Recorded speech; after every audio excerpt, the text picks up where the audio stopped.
사람의 성장 단계를 보면 철들기 시작하는 사인이 있습니다. 자신에게서 눈을 들어 다른 이의 아픔을 생각할 때 비로소 철들기 시작합니다.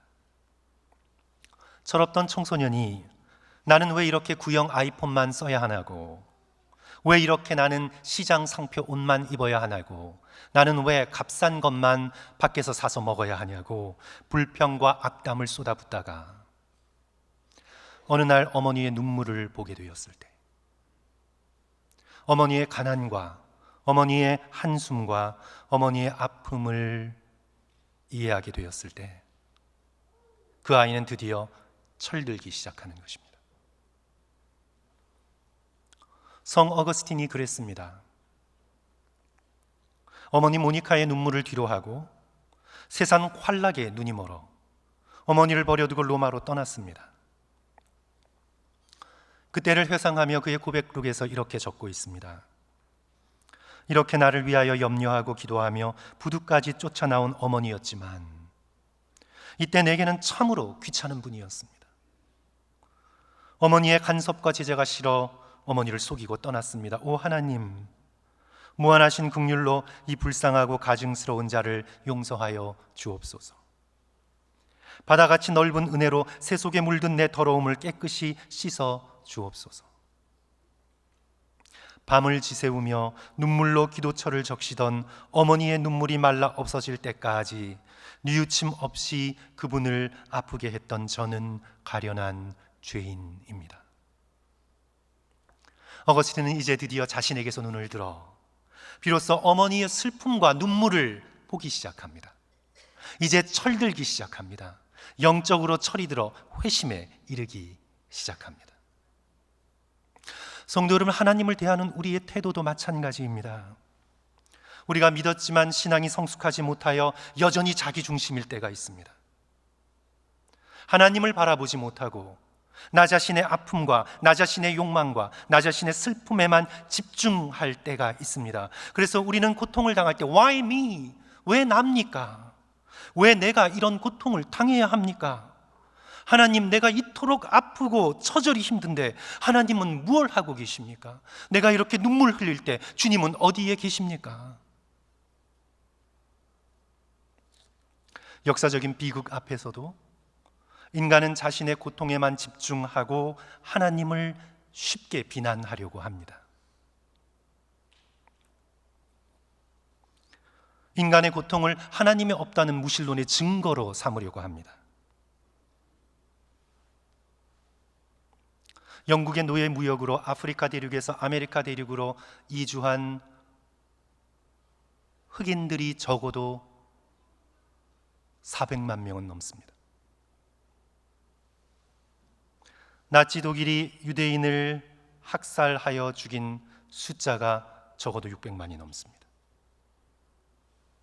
스탈린, 모택동, 폴포트, 공상 정권에 의하여 숙청당하여 죽은 사람 적어도 2천만 명 이상입니다.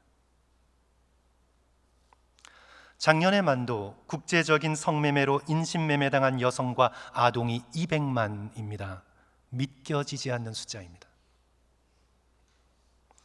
지금도 계속되고 있는 우크라이나 전쟁, 이스라엘 하마스 전쟁, 어제 통계로 가자 지구에 죽은 사람만 2만 7천 명이고 그 중에서 80% 이상이 여성과 어린아이들이었습니다. 지금도 계속되고 있는 지진, 쓰나미, 허리케인, 기근, 그리고 우리 주변을 돌아보면 암으로 고통당하여 죽어가고 있는 수많은 사람들, 태어나지 못하고 죽어간 셀 수 없는 수많은 태아들, 학대를 견디며 살아야 하는 불쌍한 어린아이들, 힘없는 여성들, 돌봄받지 못하고 홀로 외롭게 죽어가는 노인들, 이 모든 인간의 고통에 대해 도대체 하나님이 어디 계신가? 하나님은 우리가 이렇게 고통당하고 있는데 지금 어디서 뭘 하고 계신가? 우리 인간은 여전히 인간의 고통에만 집중하여 하나님을 비난하려고 합니다.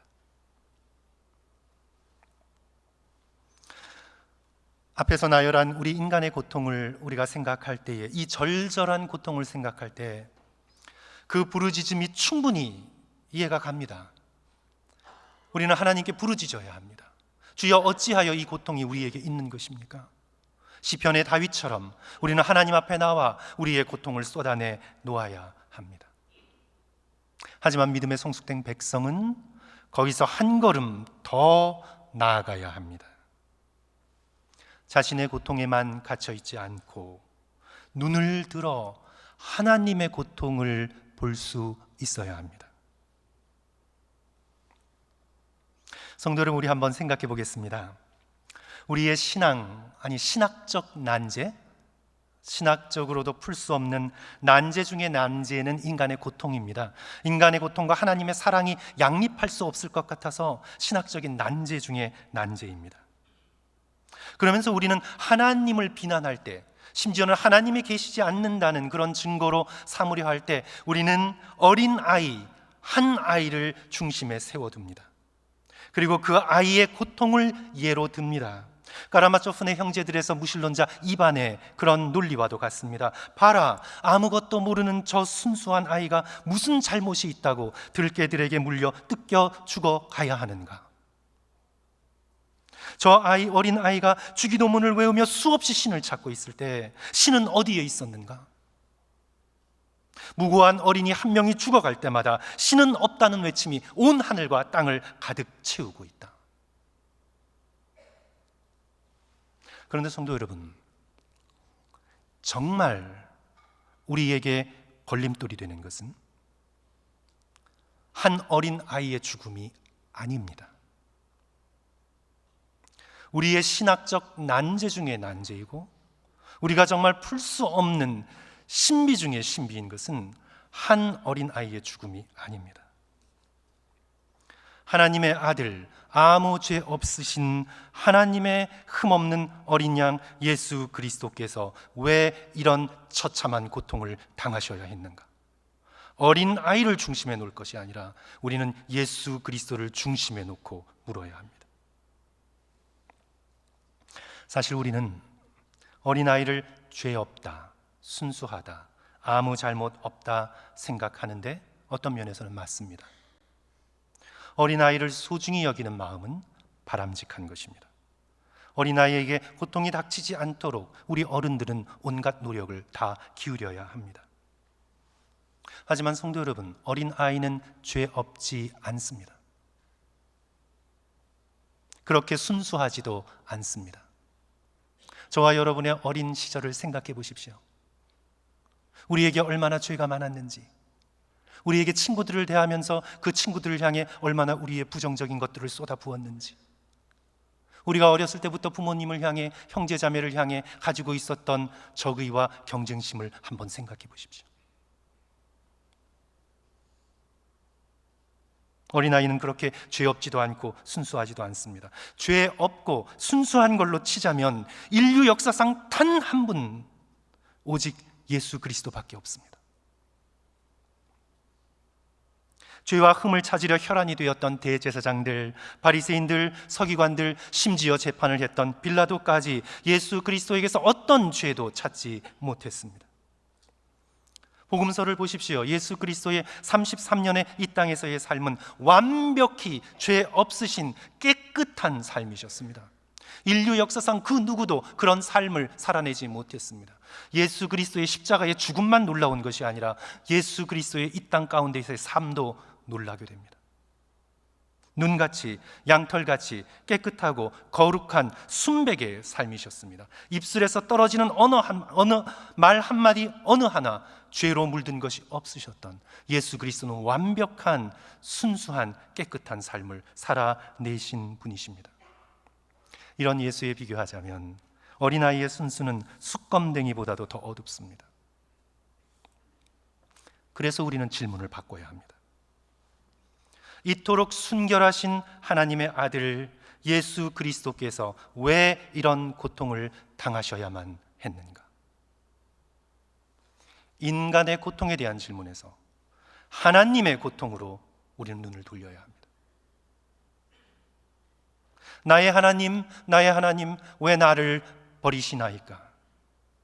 예수 그리스도의 이 처절한 외침에 침묵과 깊은 어두움으로 밖에는 대답할 수 없었던 성부 하나님의 마음속에 있는 참혹한 고통과 슬픔을 바라보아야 합니다. 인간은 자기 자신의 고통 가운데에서만 갇혀 있지 말고 눈을 들어 하나님 아들의 고통, 하나님의 아들을 이토록 고통스럽게 내버려 두실 수밖에 없었던 성부 하나님 안에 있는 참혹한 고통을 바라보아야 합니다. 그리하여 우리 인간은 철이 들어야 합니다. 청소년의 미숙함을 벗고 하나님의 고통을 이해하는 참된 인간으로 하나님 앞에 서야 합니다. 오늘 저와 여러분이 함께 읽었던 이 호세아서의 본문은 하나님의 이 마음을 열어 보여주는 놀라운 말씀입니다. 하나님의 마음이 지금 어떤지 우리에게 알려주시는 정말 신비하신 그런 성경의 본문인데요, 우리 11장 8절 말씀 성도 여러분 다 같이 한 목소리로 함께 읽겠습니다. 에브라임이여, 같이 읽습니다. 시작. 에브라임이여, 내가 어찌 너를 놓겠느냐? 이스라엘이여, 내가 어찌 너를 버리겠느냐? 내가 어찌 너를 아드마같이 놓겠으며 어찌 너를 스보임같이 두겠느냐? 내 마음이 내 속에서 돌이키어 나의 긍휼이 온전히 불붙듯 하도다. 우리 한번 읽으셨지만 성도 여러분, 어찌라는 단어가 몇 번 나오나요? 어찌 4번 나옵니다. 한 구절에 어찌라고 번역된 단어가 4번 나와요. 어찌 너를 놓겠느냐? 어찌 너를 버리겠느냐? 어찌 너를 아드마같이 놓겠느냐? 어찌 너를 스보임같이 버려두겠느냐? 아드마와 스보임은 소돔과 고모라처럼 심판받아 멸망한 옛 도시들입니다. 하나님께서 탄식하고 계시는 겁니다.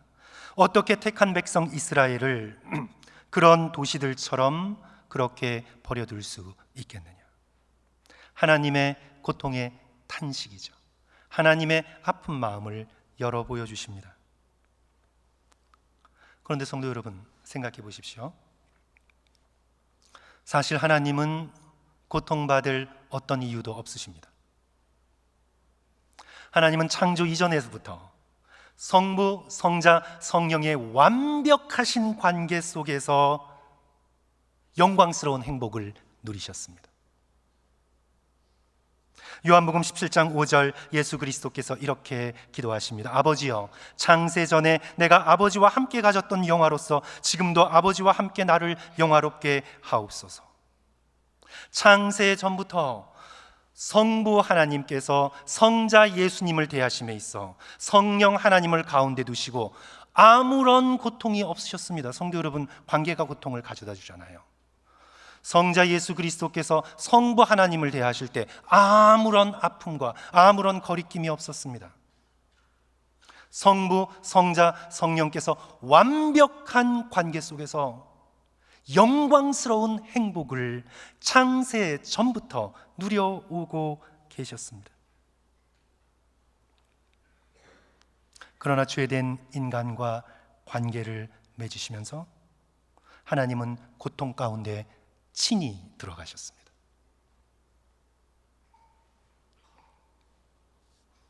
성도 여러분, 망가진 대상과 관계에 들어가면 고통이 현실이 됩니다.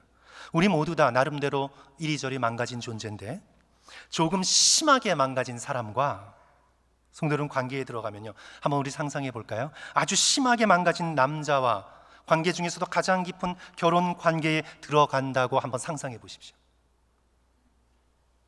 알코올 중독, 도박 중독, 성 중독, 분노 조절 장애, 온갖 죄를 뒤집어 쓴 사람과 처음에는 잘해줘서 몰랐어요. 포장하고 있어서 잘 몰랐어요. 그러나 그런 사람과 결혼 관계에 들어간다고 한번 상상해 보십시오. 우리의 상상만으로도 몸서리칠 고통이 기다리고 있습니다. 관계에 들어가면 그 관계의 깊이에 따라 관계에 들어가면서 상대의 죄와 아픔과 상처와 어두움을 다 품어야 합니다. 관계가 고통을 가져다 주는 것입니다. 오늘 본문 호세아서가 바로 그런 이야기가 아닌가요? 하나님께서 선지자 호세아에게 창녀 고멜과 결혼하라고 명령하셨습니다. 이제 결혼한 창녀 고멜이 신실하고 정숙한 아내가 될 수 있을까요? 아닙니다. 그렇지 않습니다. 자신에게 관심을 보이는 사람들과 간음을 밥 먹듯 저지릅니다. 호세아가 찾아와 집에 데려다 놓으면 다시 길거리로 나가 똑같은 죄를 반복합니다. 어떻게 하면 됩니까? 그냥 떠나버리면 그만입니다. 잘라내버리면 됩니다. 관계가 힘들 때 그냥 잘라버리면 그만입니다. 그런데 호세아는 그렇게 하지 못합니다. 고멜과 함께 고통당합니다. 고멜의 죄를 떠안고 함께 아파합니다. 왜냐하면 사랑하기 때문입니다. 하나님의 사랑의 명령이 있기 때문입니다. 호세아와 고멜의 관계는 하나님과 죄된 이스라엘의 관계를 나타내는 비유이지요. 내가 어찌 너를 놓겠느냐? 내가 어찌 너를 버리겠느냐? 이제 이 8절 하반절은 하나님의 마음을 우리에게 열어서 보여주시는데, 성도 여러분, 8절 하반절 내 마음이 내 속에서 돌이키어, 이 부분 함께 읽을까요? 내 마음이, 시작. 내 마음이 내 속에서 돌이키어 나의 긍휼이 온전히 불붙듯 하도다. 이제 하나님께서 하나님의 마음을 열어 하나님 안에 있는 내적인 고통을 보여주고 계십니다. 내 마음이 내 속에서 도는구나. 하나님의 마음, 내 속이라고 할 때 하나님의 창자를 의미하고 있습니다. 머리와 심장보다 훨씬 깊숙한 곳, 하나님의 창자, 심지어는 더 깊게 들어가면 하나님의 레켐, 하나님의 자궁까지 들어갑니다. 아주 깊은 곳에서 내 마음이 내 속에서 돌이키는구나.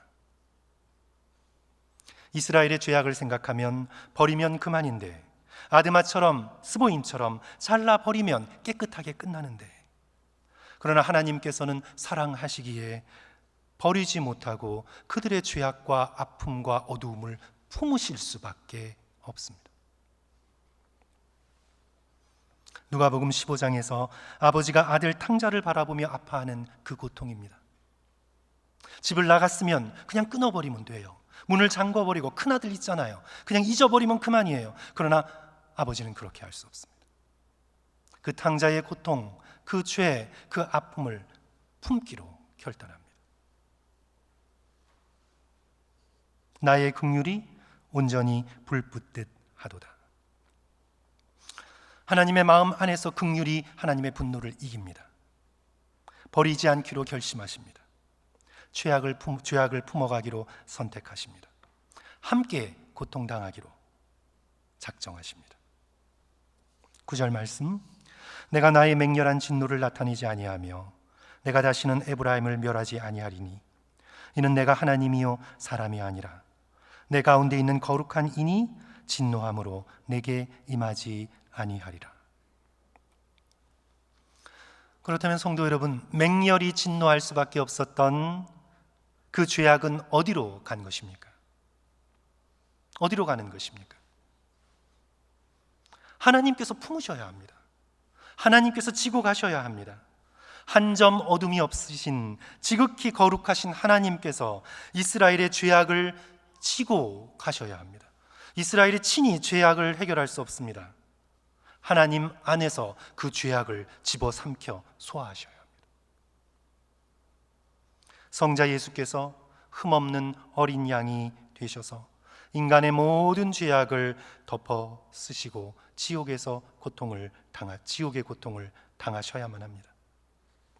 그리고 그 고통을 당하시면서 다 이루었다, 십자가에서 소리 지르십니다. 그 소리를 듣고 믿음의 백성들이 예수 그리스도를, 하나님을 따르게 될 것입니다. 우리 10절과 11절 성도 여러분 다 같이 한 목소리로 함께 읽으시겠습니다. 그들은 같이 읽습니다. 시작. 그들은 사자처럼 소리를 내시는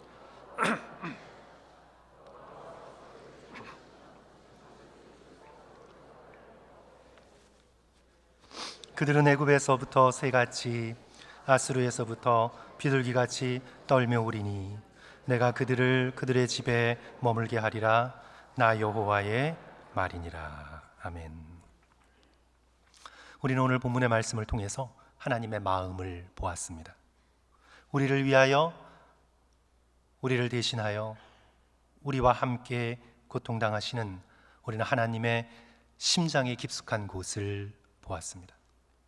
그리고 그 한가운데 세워져 있는 십자가를 우리는 목격했습니다. 그렇다면 성도 여러분, 하나님의 이 아픔을 목격한 우리는 무엇을 해야 될까요? 세 가지를 간단하게 성도 여러분들과 함께 나누면서 말씀을 맺고자 합니다.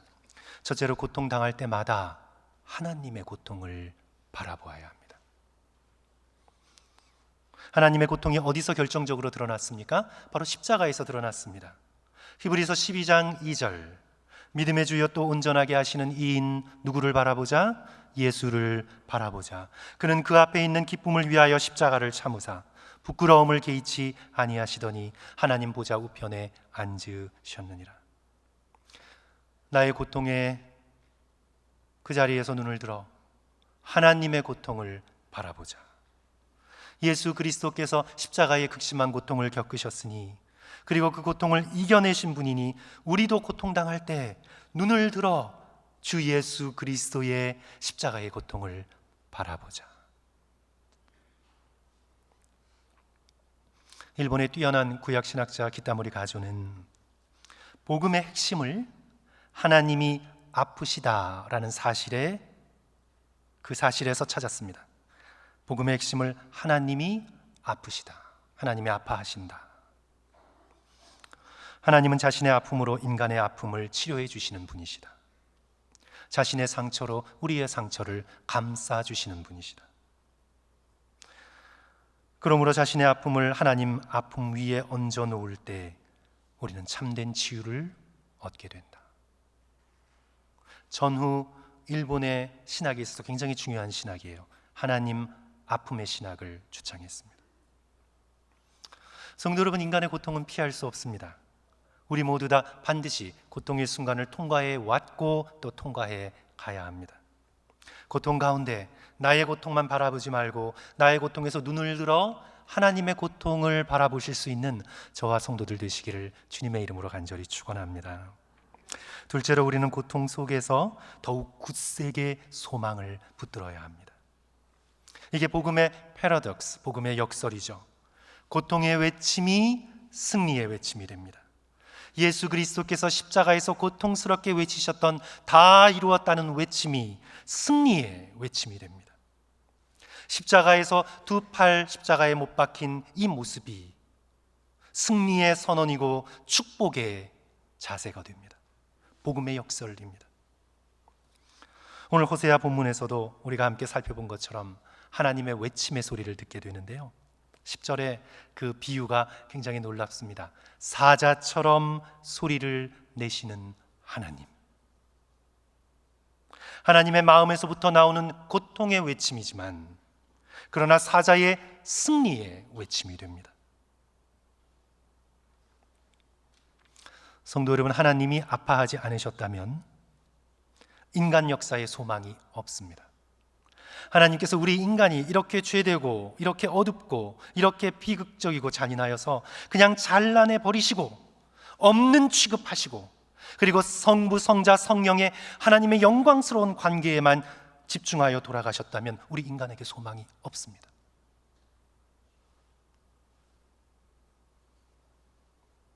하나님께서 우리와 함께 아파하시기에 우리에게 소망이 있는 겁니다. 암이 걸려서 병원을 찾았는데 돌봐주는 의사도 같은 암으로 고통당한 적이 있어요. 그리고 그 암을 이겼어요. 그러면 성도 여러분, 환자에게 소망이 있지 않겠습니까? 더군다나 그 의사가 친절하고 사려 깊고 사랑이 많다면 더욱 큰 소망이 되지 않겠습니까? 인간의 존재도 이런 소망이 될진데 예수 그리스도께서 우리가 상상할 수 없는 극심한 고통을 당하셨습니다. 우리가 상상할 수 없는 아픔으로 고통당하셨습니다. 그리고 그 아픔을 이기시고 부활하셔서 승리하셨습니다. 그리고 무엇보다 깊은 사랑과 연민으로 우리를 지켜보고 계십니다. 그러므로 우리에게 소망이 있는 것입니다. 예수 그리스도 안에서 아팠던 모든 것이 치유되고 잃어버렸다 여겼던 모든 것이 회복되는 놀라운 기쁨이 그리스도 안에 있음을 우리는 예수 그리스도의 십자가의 고통을 통해 비로소 깨닫게 된 것입니다. 그래야 우리는 고통 속에서 더욱 소망을 굳세게 붙들어 가야 하는 주의 백성이 되어야 합니다. 그리고 마지막으로요, 아파하는 사람들과 함께 걸어갈 수 있어야 합니다. 어떤 의미에서 예수 그리스도의 아픔은 현재 진행형입니다. 예수 그리스도께서 지금 십자가의 고통을 현재적으로 겪고 계신다는 뜻은 아니에요. 예수 그리스도께서 2000년 전 십자가의 고난을 친히 겪으시고 부활하셔서 십자가의 지옥의 고통을 지금 겪고 계시지 않으세요. 하지만 성도 여러분, 이 부분을 좀 생각해 보십시오. 바울이 회심하기 이전 사울이었을 때 다메섹 도상에서 부활하신 예수 그리스도를 만났습니다. 예수 그리스도께서 그 사울에게 어떻게 말씀하십니까? 사울아 사울아, 내가 어찌하여 나를 박해하느냐. 예수님께서 이렇게 말씀하지 않으셨어요. 사울아 사울아, 내가 어찌하여 내 교회를 핍박하느냐, 이렇게 말씀하신 것이 아니고요, 어찌하여 나를 박해하느냐. 이 말씀은 예수 그리스도께서 현재적으로 핍박당하는 교회와 아픔을 공유하고 계신다는 것, 예수 그리스도께서 고통받는 성도들과 당신 자신을 동일시하고 계시다는 것, 예수 그리스도의 고통은 교회 안에서 현재 진행형이라는 것을 우리에게 보여주고 있는 거죠. 예수 그리스도께서 교회와 함께 아파하시고 예수 그리스도께서 교회를 이루고 있는 성도들의 아픔과 함께 아파하신다는 것, 그러기에 우리 역시 예수 그리스도를 따라 아파하는 교회와 함께 걷고 아파하는 성도들과 함께 걸을 수 있는 믿음의 백성이 되어야 되겠습니다. 도스토옙스키의 소설, 기념비적인 소설이죠. 카라마조프의 형제들은 너무 길고요. 도스토옙스키의 기념비적인 소설 죄와 벌을 보시면 거기 주인공 라스콜리니코프가 전당포 주인 노파를 살해해요. 원래는 전당포 주인 그 노파만 살해하려고 했는데 그 여동생이 우연히 방문해서 그냥 함께 죽여버립니다. 근데 그의 범죄는 확신범죄예요. 공산주의 사상에 빠져 있어서 저 찔러도 피 한 방울 나지 않는 저 수전노는 사회에 필요한 존재가 아니다. 차라리 저 존재를 제거하고 저가 갖고 있는 돈을, 자본을 좋은 데 쓰는 것이 오히려 의무라고 생각해서 자신이 확신을 가지고 살인을 저지른 거예요. 이제 죄와 벌의 소설은 이 라스콜리니코프가 자기의 죄를 깨닫지 못해요. 지금은 현대인 같아요. 내가 무슨 죄를 지었는데, 내가 왜 죄인이야? 깨닫지 못해요. 그런데 이제 이 소설은 주인공 라스콜리니코프가 자신이 죄를 범했다는 것, 자신이 이 대지에 발을 딛고 살아갈 수 없는 죄인이라는 것을 깨닫고 그 죄에서 돌이켜 참회하고 그 영혼이 구원에 이르는 긴 여정을 소설에서 우리에게 보여줍니다. 근데 성도 여러분, 이 길을 혼자 못 가요. 라스콜리니코프가 혼자 못 가요. 자기가 죄인도 아닌데, 자기는 죄라는 깨달음도 없는데 이 구원의 길을 혼자 갈 수가 없어요. 거기에 순결한 사랑으로 항상 옆에 있어 설득하고 눈물 흘리고 애원하며 항상 함께 가는 그 소설의 그리스도적 인물이 등장하는데 바로 소냐입니다. 소냐가 나와요. 이 소냐는 극심한 가난을 견디지 못해 가족을 부양하기 위해 창녀가 된 여인입니다. 이 소냐는 라스콜리니코프가 자신의 죄를 인정하고 자신의 죄를 자백하는 광장의 자리에서도 함께 있었고, 경찰서에서도 감옥에서도 함께 있었고, 이제 죄값을 치른 시베리아의 그 차가운 유영지까지도 따라가 함께 있습니다. 사랑의 마음을 품고 언제나 함께 고통당하고 함께 기다리며 함께 울며 함께 끝까지 걸어가 줍니다. 바로 이 소냐의 존재로 인해, 이 그리스도적 존재로 인해 라스콜리니코프가 회개하고 참회하며 영혼의 구원을 얻습니다. 도스토옙스키는 라스콜리니코프의 입을 빌어서 정말 복음적 내용이죠. 그 죄와 소설에서 결론적으로 이렇게 말합니다. 새 생명은 거저 주어지지 않는다. 누군가가 기꺼이 값을 지불했기에 주어지는 것이다. 오랜 인내와 함께 겪는 고통으로 주어지는 것이다.